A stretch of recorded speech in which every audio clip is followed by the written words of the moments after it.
அன்பார்ந்த இறைமக்களே, கிறிஸ்துவின் மறுப ஜெபக்குழுவின் வாயிலாக இன்று உங்களை சந்திப்பதில் நான் பெரும் மகிழ்ச்சி அடைகிறேன். மக்களை சந்தோஷமாக இருக்கீங்களா? நிறைவாக இருக்கீங்களா? மகிழ்ச்சியாக இருக்கீங்களா? மன அமைதியாக இருக்கீங்களா? மக்களே, மகிழ்ச்சியும் மன அமைதியும் இறைவன் தந்த பெரிய சொத்தல்லவா நமக்கு, இல்லையா? என்ன இருந்தாலும் இல்லாட்டாலும் நம்முடைய சிரித்த முகமே பிறருக்கு நன்மையை காட்டி கொடுக்கும், இல்லையா? அந்த வார்த்தை அவர் தந்தாரே, அதுக்கு நன்றி சொல்வோம். இன்று அவர் நமக்கு என்ன இறை வார்த்தை தருகிறார் பார்ப்போம். இறைவாக்கினர் தானியேல் எழுதிய நூல் அதிகாரம் 2 இறை வார்த்தை 15 19 முடிய. தானியேல் முன்னெச்சரிக்கையுடனும் விவேகத்துடனும் அரசனுடைய காவல் தலைவனாகிய அரியோக்கிடம் அரசனின் ஆணை இவ்வளவு கடுமையாக இருப்பது ஏன் என்று கேட்டார். அதற்குரிய காரணத்தை அரியோக்கு தானியேலுக்கு தெரிவித்தார். உடனே தானியேல் அரசனிடம் போய் கனவின் உட்பொருளை அவனுக்கு விளக்கி கூற தமக்கு சில நாள் கெடு தருமாறு கேட்டுக்கொண்டார். பின்னர் தானியேல் வீட்டுக்கு திரும்பி சென்று அனனியா, மிஷவேல், அசரியா ஆகிய தோழரிடம் செய்தியை கூறினார். பாபிலோனிய ஞானிகளோடு அவரும் அவருடைய தோழர்களும் கொல்லப்படாதிருக்க விண்ணக கடவுள் கருணை கூர்ந்து அம்மறைபொருளை வெளிப்படுத்திட வேண்டும் என்று அவரை மன்றாடுமாறு அவர்களிடம் சொன்னார். அவ்வாறே அன்றிரவு கண்ட காட்சி ஒன்றில் தானியேலுக்கு அம்மறைபொருள் வெளிப்படுத்தப்பட்டது. அப்பொழுது தானியேல் விண்ணக கடவுளை வாழ்த்தி போற்றினார். Praise the Lord.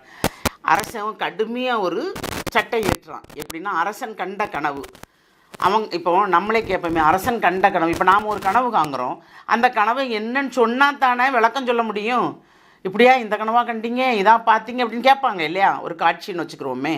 அப்போ அரசன் ஒரு காட்சி கனவு காங்குறான். அந்த கனவை அவன் அரசவையில் உள்ள மாய வித்தைக்காரர்கள், மந்திரவாதிகள் அனைவரிடமும் சொல்கிறான். கனவை சொல்லலை, அவ்வளோ பேரையும் கூப்பிட்டு நான் என்ன கனவு கண்டேன் அப்படிங்கிறத சொல்லுங்கன்னு சொல்கிறாப்புல.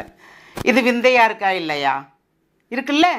அப்போ அவங்க என்ன சொல்கிறாங்க, அரசி நீங்கள் அந்த கனவை சொல்லுங்கள், சொன்னால் தானே நாங்கள் சொல்ல முடியும் அப்படின்னு சொல்லி கேட்குறாங்க. இல்லை, நீங்கள் சாகிறது உறுதி தான் அப்படின்னு சொல்லி அவர் ஒரு கட்டளையும் இட்டுறார். எல்லாரையும் கொள்ளும்படி, அதாவது மந்திரவாதிகள், மாய வித்தைக்காரர்கள், ஞானிகள் அனைவரையும், விவேகம் உள்ளவர்கள் அனைவரையும் கொல்லும்படி அரசன் ஆணையிடுறான்.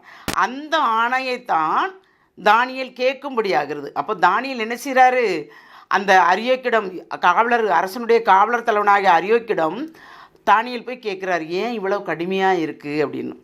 அப்போது இப்படி அரசன் ஒரு கனவு கண்டாரா, அதை சொல்கிறாங்க அப்படின்னு சொல்லும்போது நேராக என்ன செய்கிறாரு, அரசன்ட்டே போகிறாரு. யார்? தானியேல். பாருங்கள் எவ்வளோ தைரியம் பாருங்கள்.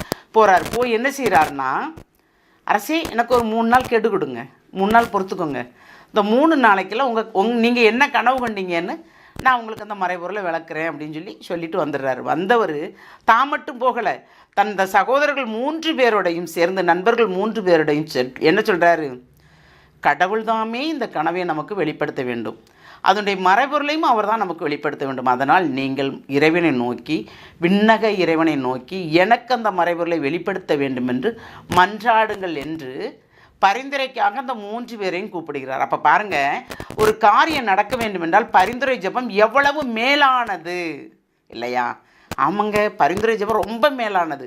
இப்போ ஒரு காரியம் ஒருத்தங்க ஜெபிக்கிறாங்க, ஒரு ஊழியக்காரங்க ஜெபிக்கிறாங்க, ஒரு குருக்களோ ஒரு கண்ணீர்களோ ஜெபிக்கிறாங்க, ஒரு பொது இடத்துல நம்ம ஜெபிக்கிறோம்.